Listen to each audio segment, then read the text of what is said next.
श्री सीताराम जी सरकार की जय। श्री हनुमान जी महाराज की जय। श्री गौरी शंकर भगवान की जय। श्री अयोध्या धाम की जय। श्री सरयू महारानी जी की जय। सब संतन की जय, सब भक्तन की जय। जय जय श्री सीताराम। हम सभी बात करते हैं, सुनते हैं भगवान की शरणागति की। मन में प्रश्न भी उठते हैं कि हम तो भगवान की शरण में हैं, हमने भगवान की शरणागति ग्रहण की हुई है। लेकिन वास्तव में भगवान की शरणागति क्या है, ये मैंने कई बार आप सभी को समझाने का प्रयास भी किया है। आज पुनः भगवान की शरणागति पे एक दृष्टांत के द्वारा मैं आप सभी को समझाने का प्रयास करूंगा।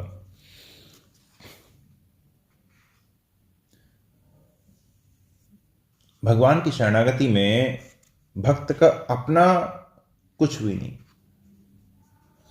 भगवान की शरणागति की जो उपमा दी गई है वो एक पतिव्रता स्त्री से दी गई है। एक ही धर्म एक व्रत नेमा, काय बचन मन पति पद प्रेमा। जिस प्रकार पतिव्रता स्त्री के लिए एक ही धर्म है, एक ही व्रत है, एक ही नियम है कि मन से, वचन से और शरीर से पति के चरणों में प्रेम करें, शरीर से पति की सेवा करें, वाणी से सत्य प्रिय जो पति को अच्छे लगे ऐसे वचन बोले और पति के हित का चिंतन करते हुए पति की सेवा में ही लगी रहे। एक बहुत ऊंचे स्तर की पतिव्रता स्त्री थी। दूर दूर से लोग उनके दर्शनों के लिए आया करते थे, उनकी प्रशंसा सुनकर। और पति ने भी अपनी पतिव्रता स्त्री की बड़ी कठिन से कठिन परीक्षा कई बार लेने का प्रयास किया कि देखे तो वही इसका पतिव्रता जो धर्म है इसको कहां तक निभाती है। एक बार उसकी पत्नी भोजन कर रही थी। 2-3 गिलास ही लिए होंगे कि पति ने कहीं से धूल उठाई और धूल उठाकर उसकी थाली में डाल दी और हंसने लगा। जब हंसने लगा तो उसकी जो पत्नी थी वो भी हंसने लगी। तो उसने कहा, अरे तुम क्यों हंसती हो, तुम क्यों हंसती हो?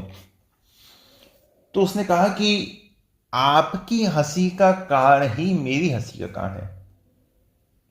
आपकी हंसी का कारण क्या है ये मैं नहीं जानती, लेकिन आप प्रसन्न हैं इसलिए मैं प्रसन्न हूं। तो पति ने कहा कि तुम्हें क्रोध आएगा, मैं तो ये सोच के प्रसन्न हो रहा था। तो अपनी पत्नी की इस परीक्षा से वो बड़ा प्रसन्न हुआ। 5-7 दिन बीते होंगे, उसने फिर अपनी पत्नी की परीक्षा ली। आकर बोला कि बहुत दर्द हो रहा है, हिला नहीं जा रहा। और मैंने कई लोगों से पूछा तो लोगों ने कहा कि अगर पाँव की एड़ी से या पाँव के अंगूठे से इसे दबाया जाए तो ये ठीक हो जाएगा। तो ऐसा करो, तुम मेरे ऊपर चढ़ जाओ, मेरे ऊपर चढ़ के अपनी एड़ी और अंगूठे से मेरी कमर को दबा दो। तो उसने कहा ठीक है, जैसे आप क्या किया। उसने दबा दिया। तो पति ने पूछा कि अपने पति के पैर लगाने में तुम्हें कोई भय या संकोच नहीं होता? तो उसने कहा कि ये शरीर आपका है, आपकी सेवा के लिए है, और इसे आपके आराम के लिए मैं प्रयोग में लूं तो इसमें मुझे तो कोई हर्ज नहीं है। तो पति ने कहा कि मैं तो ऐसी तुम्हारी परीक्षा के लिए पूछ रहा था, और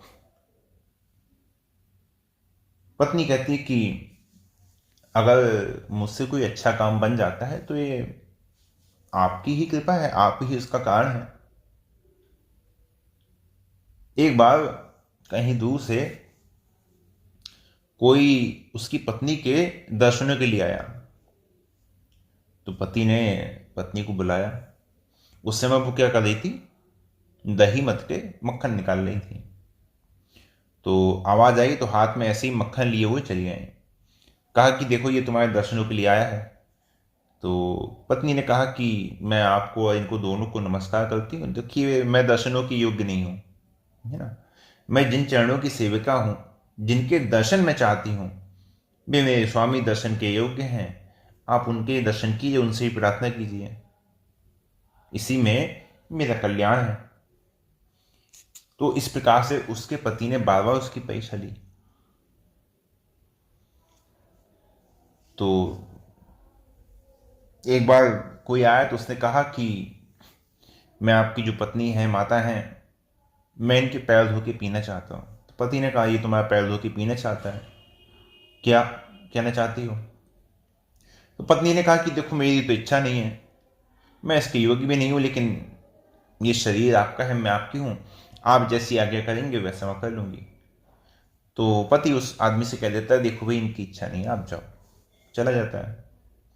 पत्नी कहती है कि देखिए मेरे लिए जो मुख्य इच्छा है ना वो आपकी है, आप कहें तो मैं 100 बार ऐसा कर सकती हूं।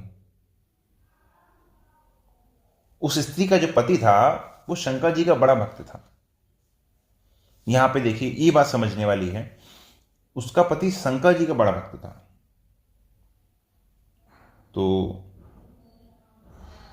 जहां पे शिवलिंग रखा हुआ था उसके अपने घर में, वहां पर ऊपर एक अलमीरा थी और उस पर चढ़ने के लिए वहां पे एक बेंच रखी हुई थी। दिन में कोई आया होगा आस पड़ोस वाला, उसके मांगने पर वो बेंच पत्नी ने दे दी कि ठीक है आप ले जाइए, आपका कुछ काम हो जाएगा। शाम को पति आया तो खाने में रात में खिचड़ी बनी थी, तो पति ने थोड़ी सी ज़्यादा खा ली, तो पेट में दर्द होने लगा। और उसी अलमारी पर जो पाचन का जो चूर्ण होता है लवण भास्कर, वो रखा हुआ था। तो पति ने कहा कि तुम उसे उतार दो। तो पत्नी ने कहा कि देखिए मैं कैसे उतारूं, वो तो ऊंचा है और वो शिवलिंग पर पैर रखने पर ही उतारा जा सकता है, क्योंकि बेंच तो हट गई है वहां से। हाँ मैं शिवलिंग पे यदि पैर रख दूं तो मैं वहां तक पहुंच जाऊंगी, और तो कोई रास्ता नहीं है और कोई चीज भी नहीं है जिस पे पैर रख के मैं उतार सकूं। तो ऐसा करती हूँ मैं शिवलिंग पर पैर रख के उतार देती हूँ, मतलब शिवलिंग के ऊपर चढ़कर मैं आपके लिए वो चूर्ण उतार देती हूँ। पति ने कहा नहीं नहीं रहने दो, शिवलिंग पर पैर रखोगी तो नरक में जाना होगा। अब यहां पे शरणागति की बात समझिए। तो उसकी पत्नी ने कहा कि आप यदि देने लेने के लिए मना कर देते हैं कि आपको नहीं चाहिए तो ये दूसरी बात है। हाँ नरक और स्वर्ग की आप चिंता मत कीजिए, है ना, नरक स्वर्ग की आप चिंता मत कीजिए। आपका यदि दर्द मिट जाए तो मुझे नरक से भय नहीं है। इस विषय में यदि आपकी बात मैं नहीं मानूंगी तो भी मुझे कोई आपत्ति नहीं है कि आप मना कर रहे हैं नहीं चलो, मैं चले जाऊंगी तो मुझे कोई आपत्ति नहीं है। नहीं बहुत होगा तो क्या होगा, नरक ही होगा ना। और उसी प्रकार जब राम जी वाल्मीकि जी के आश्रम पर पहुंचे हैं तो वाल्मीकि जी से रहने के स्थान पूछे हैं, तो वाल्मीकि जी ने रहने के 12 स्थान बताए। तो 12 स्थान में वाल्मीकि जी ने एक स्थान क्या बताया,